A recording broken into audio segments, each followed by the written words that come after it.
चाहे भ्रष्टाचार की लिस्ट बन ले या कोई इस तरह की लिस्ट, उसमें आप सबसे पीछे हो गए अच्छी लिस्ट में, और खराब लिस्ट में आप टॉप 5-7 में आ जाओगे। ये हमारे साथ से इतना आगे कैसे बढ़ा? इसने अपने यहाँ मैन्युफैक्चरिंग की ढेर यूनिट लगाई, और इसने पता क्या किया, भारत जैसे देश को जो ये जानता था कि मेरे बाद आबादी में सेकंड है, जैसे आबादी होना फायदा है या नुकसान है? कैसे फायदा है? नुकसान है। बचपन से पढ़ाया गया बढ़ती जनसंख्या क्या था, किस चीज का कारण बनी थी? बेरोजगारी का, प्रदूषण का। गलत पढ़ाया। बढ़ती जनसंख्या एक असेट है। असेट का मतलब समझते हो क्या होता है असेट? असेट को मान लो पूंजी। अपने आप को देखो, तुम सब अगर नौकरी लग जाओ, मान लो तुम घर में 2 भाई बहन हो, 3 हो, तुम्हारे पिताजी कमाते हैं महीने के 50,000, आधों के 20,000 कमाते होंगे, कोई हो सकता है 10,000 का भी काम चलता हो, कोई बड़ी बात नहीं है, इतना ही है हमारे इंडियन घरों में। अब जिसके ये 2-3 बच्चे अगर नौकरी लग जाएं, और ये तीनों, कोई 50,000 की नौकरी लग जाए, कोई 45,000 की और कोई 35,000 की, मुझे बताना इस आदमी जिसकी 20,000 तनख्वाह थी, इसके तीनों बच्चे इस जगह आके खड़े हो गए, ये इसके लिए बोझ है या ये असेट बन गए?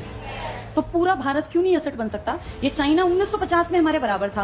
आज आप जब मेडल्स की लिस्ट देखते हैं तो हर चीज में ये आगे है, टेक्नोलॉजी में, सामान में। आपको पता है ना, जो ये ओलंपिक हुए थे इसमें भी टॉप में था, पता है ये बात तुम्हें? अमेरिका, चाइना टक्कर लेता है, सारे ताकतवर देश, और आप सबसे नीचे की लिस्ट में। तो भला हो लास्ट डे जो ये 7 अगस्त को बेचारे नीरज चोपड़ा की मेहनत रंग ला गई, ये तो तुम्हारे देश में था ही क्या? गोल्ड तो 0 था हमारा।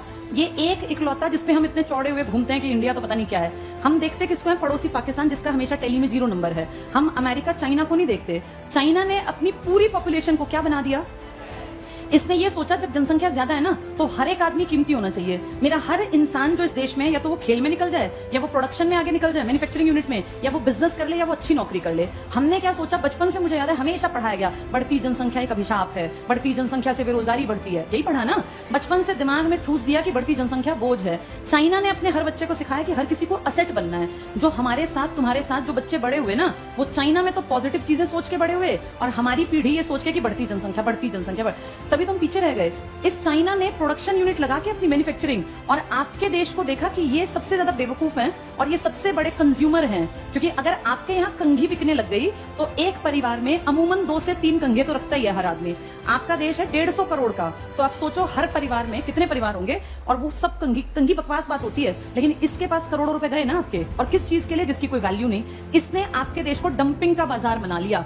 डंपिंग का मतलब होता है, इकोनॉमिक्स में एक टर्म है। शुरू में इसने आपके देश में कदम कैसे जमाए? आपके यहाँ एक पॉलिसी आई थी एलपीजी, लिबरलाइजेशन, प्राइवेटाइजेशन, ग्लोबलाइजेशन। शुरू में ना आपके उद्योग धंधे बहुत खराब थे, मतलब बहुत ही निचले स्तर के, कोई ब्रांड हमारे यहाँ नहीं था, और हर चीज बकवास थी। हमने 40 साल वेट किया, 1947 से 1990 आ गया। तो ये सोचो 40 साल कि शायद इंडियन सुधर जाएं, कुछ अच्छा प्रोडक्ट बना ले। अच्छा नहीं सुधरे, बकवास जूते, बकवास कपड़े, हर चीज बकवास। फिर 1991 में हमारे ऊपर प्रेशर आया पूरी दुनिया में, WTO का, वर्ल्ड ट्रेड ऑर्गेनाइजेशन का। इसने कहा भाई दुनिया बदल रही है, मार्केट खुला छोड़ दो, जिस देश को जहां सामान बेचना है बेचो। हम भी इसके मेंबर थे, हमारे ऊपर भी प्रेशर आया, और फिर हमने अपने लोगों को कहा देखो भाई, अब दुनिया के लोग आएंगे यहाँ कपड़े बेचने, जूते बेचने, तुम में काबिलियत हो तो तुम्हारा सामान बिकेगा, नहीं तो बंद होगा, सुधार लो। एक आधा साल और दिया, लेकिन हमारे इंडियन प्रोड्यूसर्स ने कोई ध्यान नहीं दिया, और देखते देखते हमारे मार्केट में किन लोगों की एंट्री हो गई? China, America, European country, Australia, Germany, Britain. और जब इनका सामान आया ना, तो इनके सामान की क्वालिटी बहुत हाई थी और आपके सामान की क्वालिटी बिल्कुल बेकार। तो अब जो अच्छा, इन्होंने एक चालाकी और की, इन्होंने अपने सामान की उस टाइम कीमत क्या रखी? बहुत। इन्होंने सोच लिया कि हमें नुकसान हो जाए, लेकिन इन इंडियंस को हमारे सामान की आदत पड़नी चाहिए। एक बार ये आदी बन गए ना, फिर ये हमारे ग्राहक हैं जिंदगी भर, और इनके अपने बिजनेस फ्लॉप हुए तो हमारा ही सामान बिकेगा। आबादी बहुत बड़ी है। अब सोचो अमेरिका किसी 50 लाख की आबादी वाले देश में बिजनेस करे तो उसका कितना बिजनेस चलेगा? सब खरीदे तब भी कुछ नहीं बिकेगा। आपके देश में अमेरिका का कोई सामान बिकने लगे तो आप कितने करोड़ प्लस लेके बैठे हैं? अब 150 करोड़। अगर अमेरिका को 1-2 साल, जियो की तुम्हें ट्रिक समझ में आती है? जियो ने क्या किया पता चला तुम्हें? क्या किया जियो ने? पहले सस्ता, फ्री, पहले सबसे पहले फ्री से क्या हो गई? लोगों को आदत पड़ गई। पहले कभी किसी गरीब आदमी के दिमाग में भी नहीं था कि मोबाइल लूंगा। इस फ्री ने उस गरीब को ग्राहक बनाया। जैसे पहले वो जाल में फंस गया, अब उसको इतने दिन तक फ्री दिया कि उसको हैबिट पड़ जाए कि मुझे गूगल तो छोड़ो, ये क्या है, ये सोशल साइट्स की भैया, व्हाट्सएप, टिकटॉक, खासकर ये सब चीजें, फेसबुक, और ये अब ये सब इतनी आदत पड़ गई कि अब वो ग्राहक हैं। आज इंडिया में लगभग हर किसी के हाथ में मोबाइल है।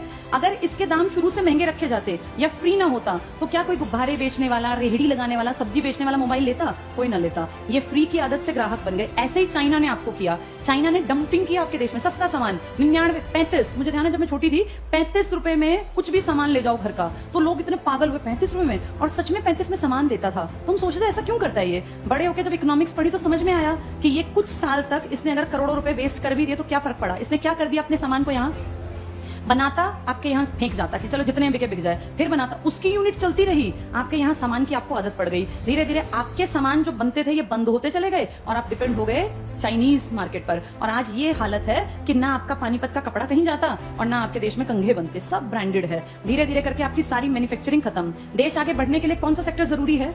मैन्युफैक्चरिंग। इसीलिए आपका देश